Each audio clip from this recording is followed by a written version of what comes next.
Strangest thing I ever heard of. All right, Tim, thanks. I've been in this business 33 years, but I've never come up against anything like this. What's up? Nothing. Nothing at all. Huh? What do you mean? I mean, you can all get out of here. Go on, now get out. You're letting us go? That's what I said. That phone call, it cleared me? In a way, yes. Never Despair won the race against horses that should have beaten him by 10 lengths. By every standard, there should be something wrong. You mean a fix, Mr. Clayton? Yes.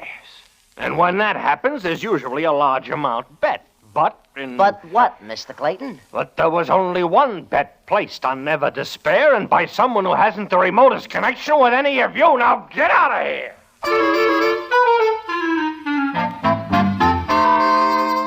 So that is the real surprise. Herbie looks at me, and I look at Herbie. We all leave, and Louise is very happy, and Marty is likewise. We get back to the stable, where the scene is as follows. Look, baby, first thing in the morning, you're leaving for New York.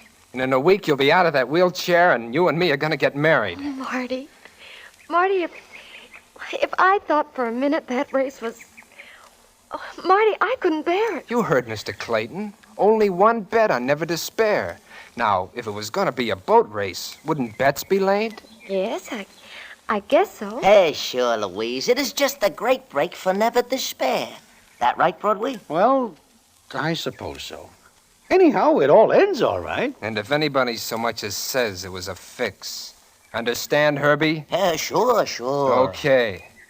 Come on, Louise. We got to see about getting your stuff ready.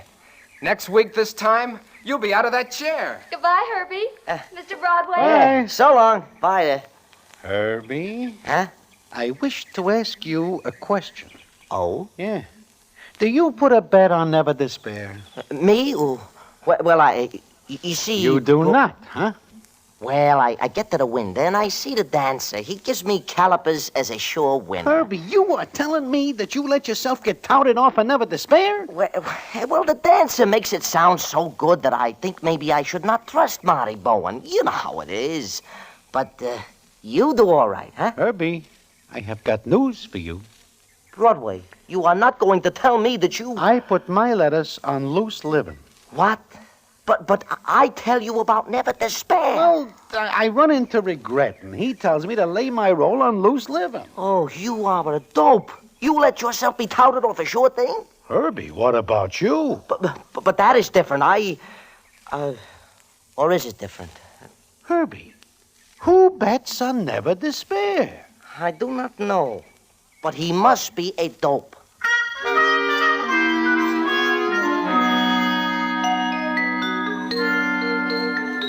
At 50 to 1, nobody is a dope. But we wonder who puts the bet on Never Despair. And we then give up wondering. We think it is the end of the whole thing. But it is not. And what the payoff is, I will tell you in a minute.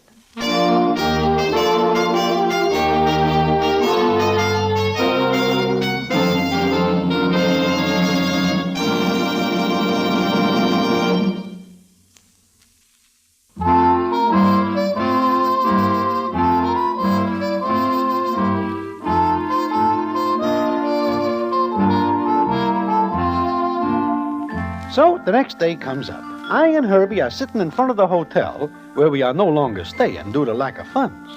We are very sad indeed. It is like Herbie says. You see, Broadway, that is the trouble. You have got to trust people. Now, if we trust Marty Bowen, but we do not. I am still wondering who puts the bet on Never Despair. It is a mystery we will never solve. Well, what are we going to do? I can think of nothing. Hey, you two! Who is that in that taxi? I never see him before. Broadway, look.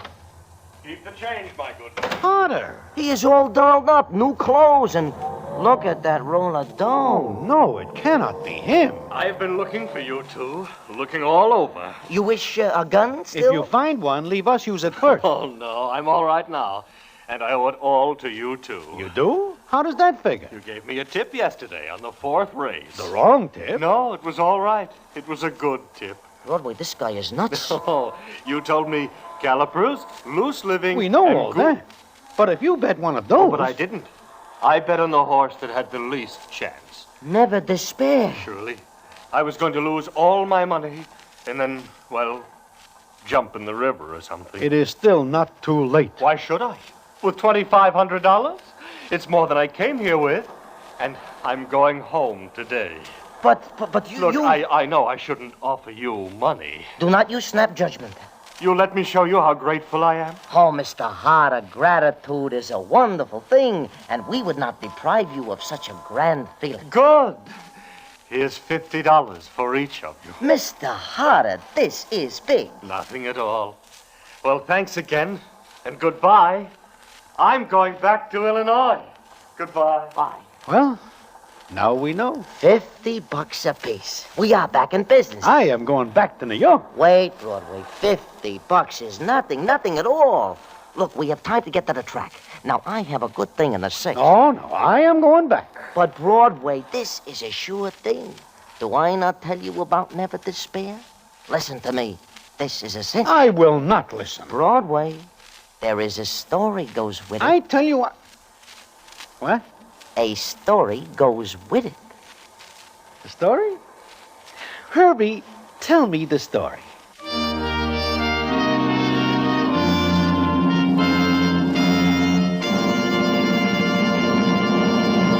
And so ends Damon Runyon's famous A Story Goes With It. Listen in again next week for the Damon Runyon Theater.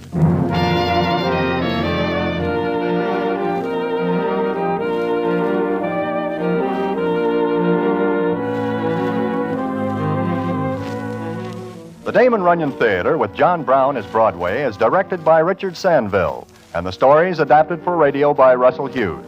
Vern Karstensen is in charge of production. This is a Mayfair production.